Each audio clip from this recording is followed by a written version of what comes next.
What is going on, guys? Literally 15 minutes ago at the time I am recording this, the Brooklyn Nets and Phoenix Suns just agreed on a trade to send Kevin Durant down to the Valley. This trade includes Mikal Bridges, Cameron Johnson, Jae Crowder, 4 first-round picks for Kevin Durant, and the return of TJ Warren. I was a little worried that this trade deadline wasn't going to come through with anything, but with the Durant trade, and not to mention the Westbrook trade that also just happened a few hours ago, it appears the NBA definitely had something in store for us, so let's get some immediate reactions about the biggest trade of the season. All right, so first off, let's start of it looking at the Nets' point of view.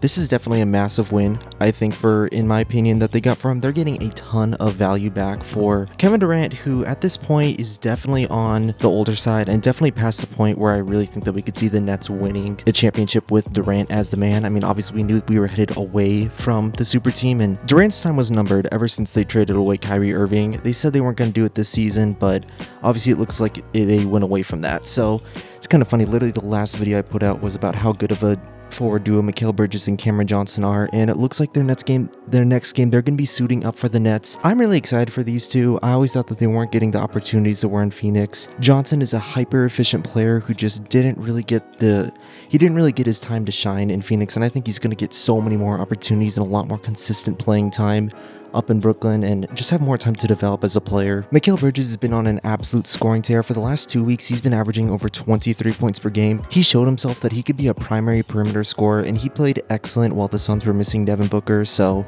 in Brooklyn, he's not just going to be the side piece in offense, but he's going to be someone that teams can actually use. He's going to be someone that the Brooklyn Nets can actually use. I think we might be seeing him do a lot more scoring for the season for Brooklyn. So those two are a win. Getting Jae Crowder, obviously we knew Jae Crowder wasn't going to be putting in any minutes for the Suns this season, so really just good for Phoenix for getting rid of him and obviously getting him in a big trade, and hopefully he'll still be able to do something in Brooklyn if he's not either traded again or bought out of his contract. But Crowder by no means is a bad player, someone you always want to have on your team. And of course with that, 4 first-round picks as well as a 2028 pick swap. I don't have the exact years for the first-round picks. That probably won't come out till a little bit later, but there are very few players in the league who are worth 4 first-round picks. Even someone like Kevin Durant, 4 first-round picks along with some solid starters might be a bit much, but anytime you're getting 4 first-round picks, that is always a huge payoff. And given the fact that Phoenix will be contending for at least the next few years, those picks may not be anything big, but definitely getting that many picks as well as certifiable value that you can see on the court tomorrow, that is definitely, I absolutely love this trade for Brooklyn. But after the Kyrie Irving, I mean, the Nets only got, Markieff Morris, Spencer Dinwiddie, Dorian Finney-Smith, and like a few draft picks out of that, so I definitely didn't think that the Nets were going to be getting this much. And for Kevin Durant, who at this point in his career, he's definitely more on the side of injury prone, also 34 years old, I didn't think that they were going to be giving that many guys. I definitely think this is an overpay for Phoenix. I'd have to double check the salary stuff, but I would have liked to see either Johnson or Bridges stay with the team. That also would have gone with them trading Ayton, which obviously the Phoenix fan base is very split on DeAndre Ayton. But this is definitely a gamble for Phoenix. Every type of big blockbuster trade basically is a gamble. You're really hoping that one guy can push the needle for you, which is something the Suns were needing. The only guy that we knew that we were going to trade at the deadline was Jae Crowder, and there's no trade that you can trade just Jae Crowder or maybe Crowder and a draft pick. No trade like that is going to move the needle forward. So if you really want to push yourself from a playoff team into a contender, and right now the Suns team was sitting just at a playoff team, they had to pull the trigger on something big, and they do kind of have to make a risk. So this is a steep price, but let's talk about what these new Phoenix Suns are going to look like. New starting lineup looks like it's going to be Chris Paul, Devin Booker, TJ Warren, Kevin Durant, and DeAndre Ayton. I mean, right away, Booker, I'm pretty sure Paul were all-stars last season. Ayton is definitely an all-star caliber player.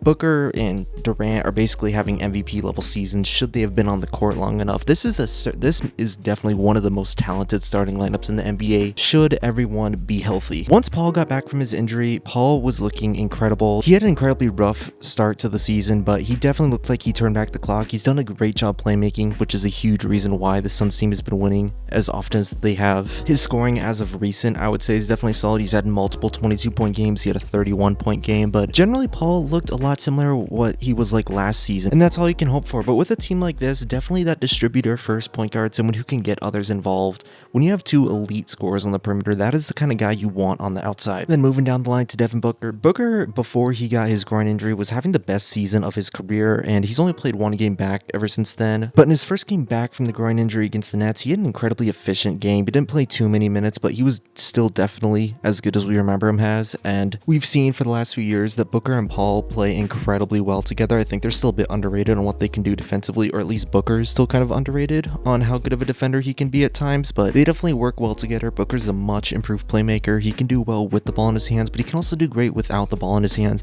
which makes someone like Kevin Durant just that much better on a team like this. Because right now Kevin Durant is averaging near 30 points per game, and he's doing it just below a 50-40-90 with a 67% true shooting percentage in the 39 games that he's played so far. That is the highest of his career. So Durant, he's definitely been injured more, but playing wise and skill wise, he is definitely still up there as one of the top players in the league. Definitely still a top 10 player and someone who could be in the MVP conversation if he was healthy. But now the Suns have basically combined a guy who scores 27 points per game and a guy who scores 30 points per game. Guys who are absolute assassins, especially from mid-range, but they can really score from all three levels of the court. You add in a great distributor like Chris Paul, and the Suns are going to have one of the best perimeter scoring offenses in the league. Assuming Monty Williams still does well kind of from the play calling and from the lineup side. I mean, just how are you supposed to guard having either Devin Booker or Kevin Durant virtually out on the court, hopefully at all times, depending on how these lineups look? There are very few teams in the West who I think are really going to be able to match up on this team just on kind of from a scoring standpoint, but also, like I said earlier,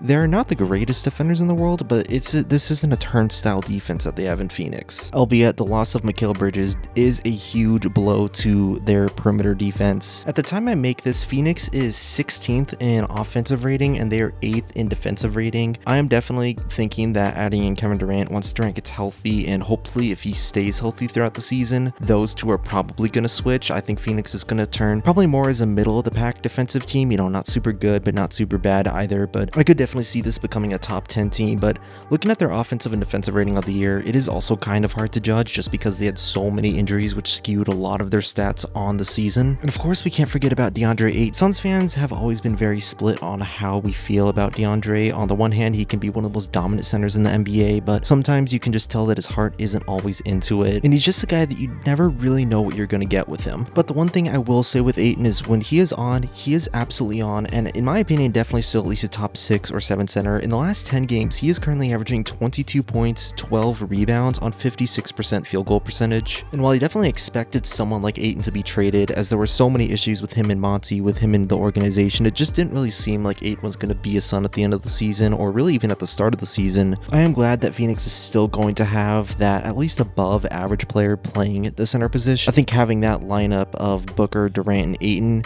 might be a little stronger than having the lineup of Booker, Bridges, and Durant, as much as I love Mikal Bridges. But the real big question is does this actually move the meter enough for Phoenix? Does this trade push them from that middle of the line playoff team to an actual contender? And I kind of have to agree. I think this is going to make them a contender, at least a certifiable contender now. Anytime you put someone like Kevin Durant on an already good team, you're guaranteeing that they're going to be sniffing for those top 3 spots in the West. And from Brooklyn's standpoint, it's definitely weird to see how this trade deadline has unfolded. At the time I make this, they're 32-22, sitting 5th in the Eastern Conference, which is actually a better record than the Suns have right now. So for them to just trade away their top 2 players, obviously there's some story behind those two, but just to trade away their players like how they have, despite in the eyes of most people still being a fringe contender, definitely interesting to see that unfold. But yeah guys, Kevin Durant is now a member of the Phoenix Suns. I'm gonna have to work on getting a Kevin Durant jersey. I think this puts them in the contender conversation. I think Phoenix just became one of the scariest teams in the league, and if healthy, there's a very good chance that we're gonna see them at least make it to the Western Conference Finals. So what do you guys think? Are you scared of Kevin Durant on the Suns, or did they just give up a little bit too much in order to bring in an aging superstar?